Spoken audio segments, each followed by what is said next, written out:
Let's be honest, most of us have had a bad boss, maybe even more than one. Some of us have had several, and if you haven't, well, congratulations, you are indeed a unicorn. But here is the question, what actually makes a boss bad?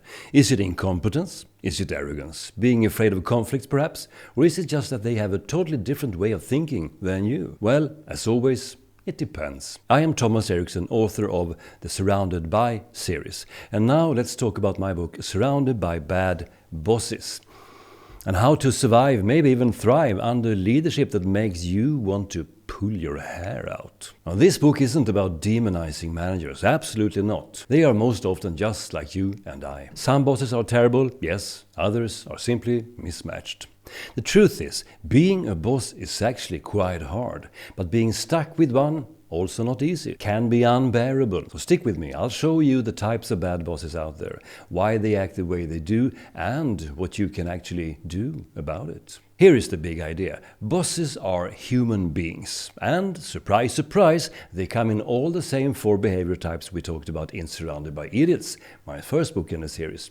Which means their strengths and weaknesses follow those patterns too. A boss's personality can make them inspiring or impossible. Let's have a closer look. Start with the Reds. The classic dominant boss, always pushing, always demanding, always raising the bar higher and higher and higher, and even higher than that. They want speed, results and decisions like yesterday. On a good day, this can be very inspiring. You feel strength pouring from them, bam! But on a bad day, they can be like tyrants. The Red boss doesn't mean to crush you, but they may do that simply by expecting everyone else to work at their insane pace. And we have the Yellow boss. Charming, fun, creative. Sounds great, right? Until you realize they have 712 ideas before lunch and expect you to execute at least half of them before dinner. Wow. The Yellow boss is enthusiastic but quite forgetful. Promises are made. Promises are forgotten. Meetings are fun, but the follow-up, what was that? Not so much. Where's my papers? It can feel like working in a circus, but with no popcorn. Then we have the Green boss, who is calm, steady, kind. The boss who listens, excellent listeners, they actually hear what you say. Very focused on the human side of everything. Wonderful, right? Yes, until something actually needs to be decided. Then it's silence. Endless hesitation.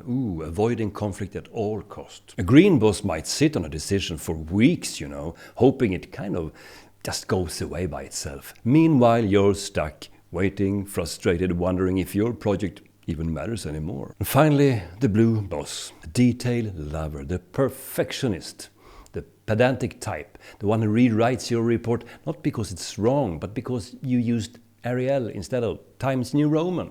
They demand proof, convincing evidence for everything. They ask 20 questions about every suggestion. They're not bad people, they just drive you nuts with their obsession with correctness and with details. You want to move forward, they want to double check, or triple check, or quadruple check. If you could do that, why not? One group of people I was coaching once, they had a quite harsh manager. He was not into, people, let's say. Maybe not the best qualification to be a leader, perhaps. The staff were all somewhat scared of him. I spoke to him and said, you have to pay attention to your people, you see. They're human beings. He said, right, no problem, I get it. His office was in the middle of a big room, 3 steps up, only glass walls all around him, so he could supervise and see everything going on there. So he stepped out on the staircase, gathered everyone around him, and held actually a pretty inspiring speech, I must say. And then he looked at me and did this. And finished with the following. Remember, everyone, my door is always open. And then he went back into his office and slammed the door shut. This is actually not a joke. This is exactly what happened. Why does this matter? Well, the point is, there isn't just one type of bad boss. What feels unbearable to you might feel just fine for someone else.